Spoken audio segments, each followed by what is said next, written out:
Frères et sœurs, on entend parfois que la religion endort, qu'elle détourne du réel. Un certain Marx disait même que la religion est l'opium du peuple. Selon lui, elle nous ferait rêver du ciel pour mieux nous résigner sur terre. Mais ça n'est pas notre foi et ça n'est pas notre Dieu. Notre Dieu n'endort pas, il réveille. Il ne nous détourne pas du monde, il nous y envoie. Il ne promet pas un avenir lointain pour nous faire oublier le présent. Il vient aujourd'hui nous nourrir pour le chemin. Comme dans cet évangile, il vient nous nourrir, même dans le désert, même dans nos déserts, et sur les chemins aussi. On aurait pu chanter une séquence avant l'évangile, propre à ce jour, comme les jours de Pentecôte par exemple, ou de Pâques. Une séquence écrite par saint Thomas d'Aquin, qu'il a composée pour cette fête qu'on appelle aussi la fête Dieu. Et j'en prends juste un petit extrait où il parle de ce corps du Christ. Voici le pain des anges.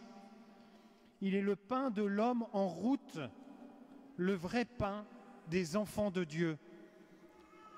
Aujourd'hui, nous fêtons ce pain de vie, ce pain venu du ciel, ce pain que tant d'entre nous avons reçu déjà et que 6 jeunes lycéennes recevront pour la première fois au cours de cette Eucharistie.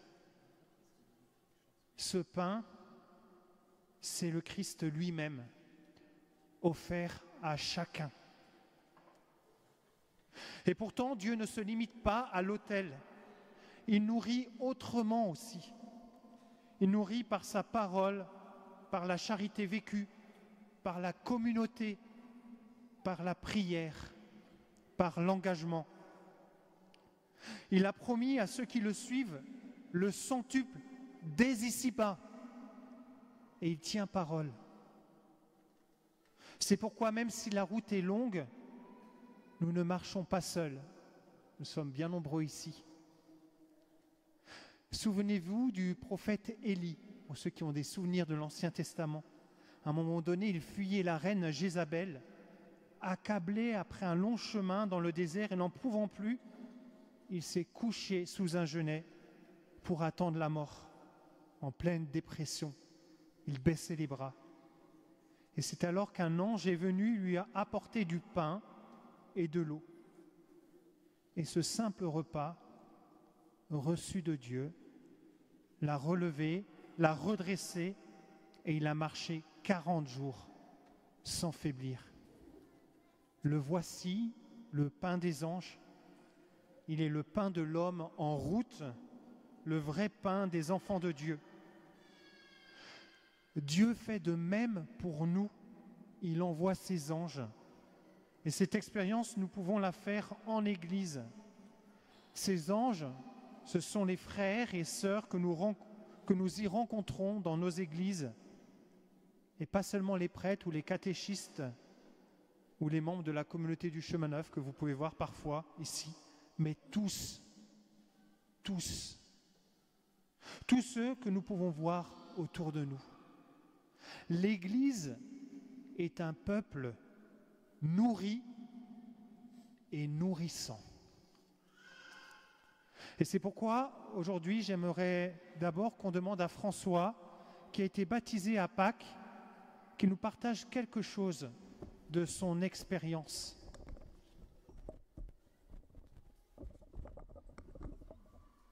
Donc, bonjour à tous, je m'appelle François, je suis néophyte. J'ai reçu les 3 sacrements de l'initiation chrétienne, le baptême, la confirmation et l'Eucharistie lors de la vigile pascale de cette année, au cours d'une cérémonie qui a été pleine d'allégresse, grâce à vous, prêtres, à vous tous, prêtres, accompagnateurs et paroissiens, et je vous en remercie. Mon parcours de foi commence un matin comme les autres au travail. Le Seigneur se révèle à moi comme une évidence, l'explication rationnelle à un sentiment ancien de protection personnelle qui m'accompagne dans les actes justes. Quelques semaines de questionnement s'écoulent alors avant ma rencontre avec le Père Thibault, marquant mon entrée dans le catéchuménat. Il ne s'agissait pas pour moi d'un questionnement sur la foi, mais dans l'ignorance, je me questionnais plutôt sur l'intérêt de recevoir les sacrements d'initiation chrétienne. En fait, pourquoi ne pas vivre une foi personnelle solitaire? Mais l'adage est vrai, un chrétien isolé est un chrétien en danger. Aujourd'hui, ce questionnement n'a plus de sens. Le catéchuménat a été pour moi un parcours extraordinaire qui fortifie la foi. J'ai participé à des enseignements, des rencontres et des échanges fraternels au sein de l'espace missionnaire du parcours Alpha ou lors des journées diocésaines. J'ai eu à écrire une lettre de demande à l'archevêque et j'ai eu la joie de recevoir une réponse personnelle. J'ai été accueilli par les sœurs bénédictines au monastère de Saint-Thierry pour une journée de retraite riche en enseignements et partage. Et bien sûr, j'ai participé à toutes les célébrations et les messes dédiées, l'entrée en église, l'appel décisif à Rethel, les scrutins, la messe chrismale, le lavement des pieds et enfin la magnifique soirée de la vigile pascale. Quelle joie de pouvoir se remémorer ce parcours et surtout le jour de son baptême. Mais au-delà de ce parcours exceptionnel, je veux témoigner aujourd'hui de l'immense bonheur qu'a été ma première communion lors d'une messe normale, le lundi suivant la vigile pascale. Le bonheur de pouvoir participer à une messe sans avoir à croiser les bras, de pouvoir communier et recevoir le Christ en toute humilité, sans l'apparat des grandes célébrations. Ce qui fortifie ma foi au quotidien, ce n'est pas tant le catéchuménat que la participation à la vie de la paroisse et du diocèse ouverte à tous, avec les messes dominicales, le groupe de prière et louanges du mardi et les propositions plus exceptionnelles comme les pèlerinages ou la lecture continue de la Bible sur 24 heures par exemple. C'est pourquoi je vous remercie tous, prêtres, diacres, serviteurs, accompagnateurs et paroissiens, d'avoir permis que la flamme de ma foi devienne un feu ardent.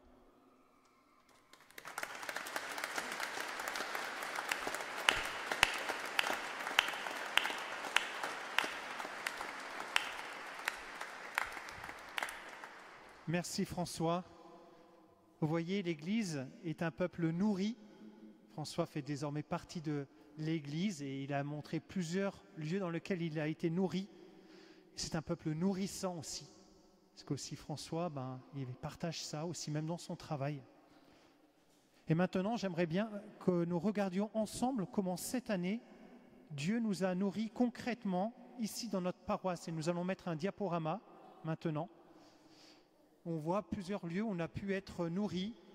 Alors, il a pu y avoir aussi un temps avec, plus loin, un temps avec, auprès de la communauté du Chemin Neuf, par exemple, pèlerinage des femmes. On est tous envoyés aussi. Là, c'est une famille qui est partie se former 3 mois. La rentrée, avec toutes les propositions que nous avons. On voit tous ces enfants, c'est pour tous les âges.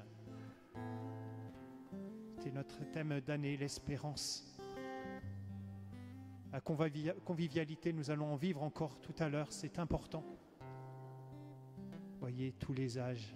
Ce début d'année scolaire, nous avions ces bénédictions, nous passions aussi dans les écoles. Chacun peut être nourri, une nourriture qui s'adapte à chaque âge. Nous sommes appelés à grandir dans la foi. Ça, c'est le bon pasteur pour les plus petits à Saint-Vincent. C'est magnifique.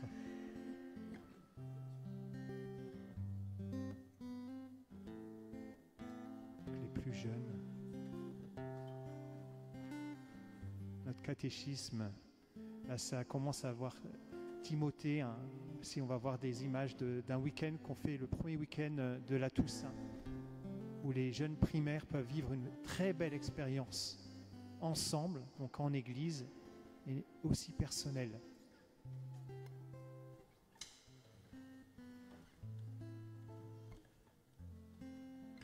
Vous voyez, tout le monde s'amuse, les plus grands et les plus jeunes.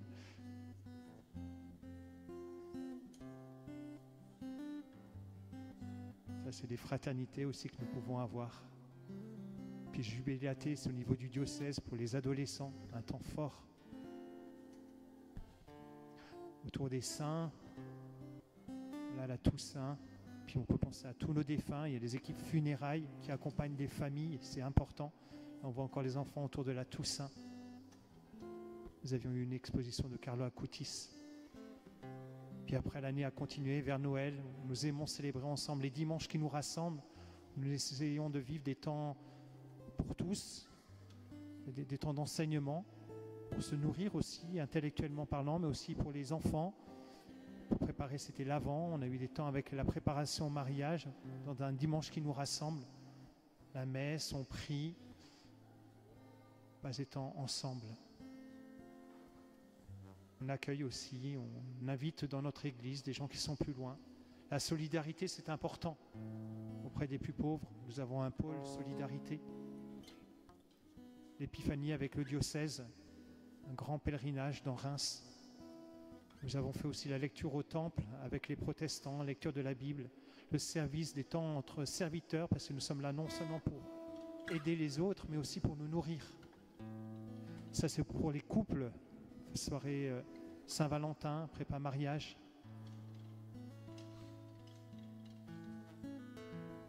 Mission Cana aussi pour les couples. C'est tellement important de prendre du temps à deux. Puis les fêtes de Pâques sont l'occasion de rentrer dans le mystère chrétien. Nous avons eu notre évêque auxiliaire qui est venu nous parler. Il a les différentes cérémonies autour de Pâques en chemin. Voilà, on peut reconnaître François et d'autres catéchumènes au cours de cette semaine sainte.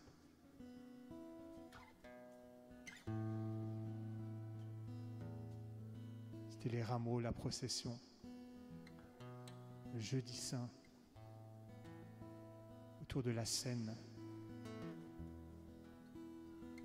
Temps pour adorer, le vendredi saint avec notre chemin de croix. On voit nos différentes églises ici. Donc il y avait Saint-André, il y avait Saint-Jean-Baptiste à la Vigile pascale. Magnifique temps de communion autour du Christ et ceux qui devenaient chrétiens. D'autres images, même de plus jeunes qui sont devenus chrétiens, qui se sont fait baptiser, qui avaient soif. La Pentecôte, on se rapproche d'aujourd'hui, avec beaucoup de confirmation. Viens Esprit Saint. Les témoignages, dont 2 font leur première communion aujourd'hui. On a eu un temps aussi avec les sœurs Digny. On était évangélisés à Bétheny.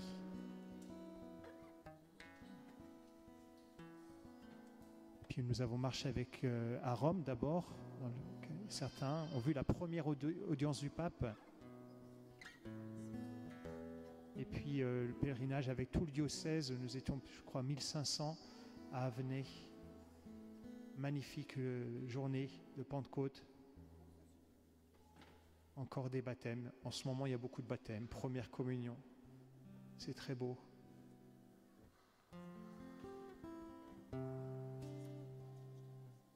Des instants de grâce, de joie partagés ensemble. Et Alpha, dont nous a parlé François, qui nourrit ceux qui sont en recherche dans leur foi. C'est aussi l'occasion de faire des connaissances profondes. Parcours Abraham pour les plus anciens parmi nous. Parce que tout le monde a besoin de continuer. Parcours Emmaüs pour se former davantage. On lancera à nouveau l'année prochaine un bon parcours.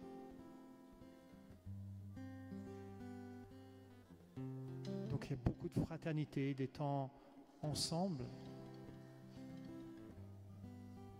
Nous sommes appelés au service et le service vient nous nourrir. On peut dire un grand merci aussi donc à Dieu et merci à ceux qui ont préparé, notamment à Gaël qui a eu beaucoup de problèmes avec son ordinateur ces derniers jours pour préparer cette très belle revue, ce très beau diaporama. Merci bien, merci Seigneur.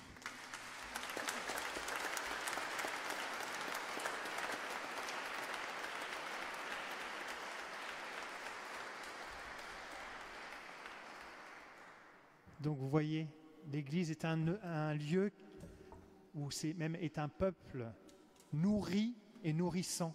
Nous avons tellement de lieux pour le faire dans cette paroisse. Merci dans ces paroisses.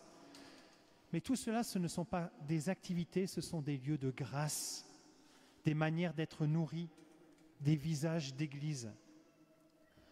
Le centre, le cœur, le sommet de tout cela, c'est l'Eucharistie.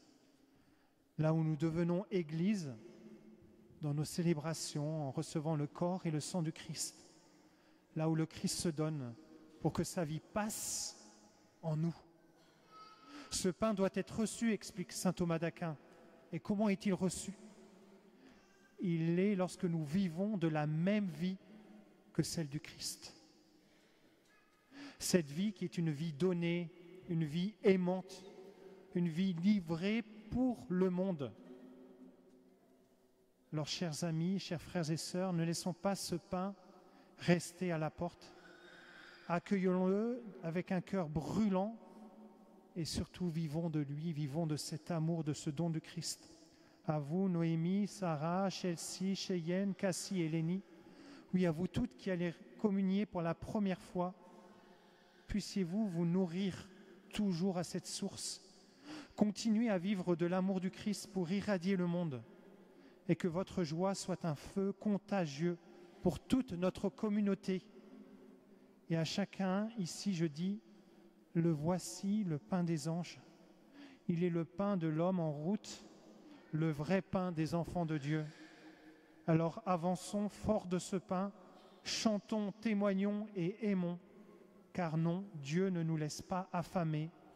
Il pourvoit, il nourrit, il se donne, aujourd'hui, ici et maintenant et en tout temps. Amen.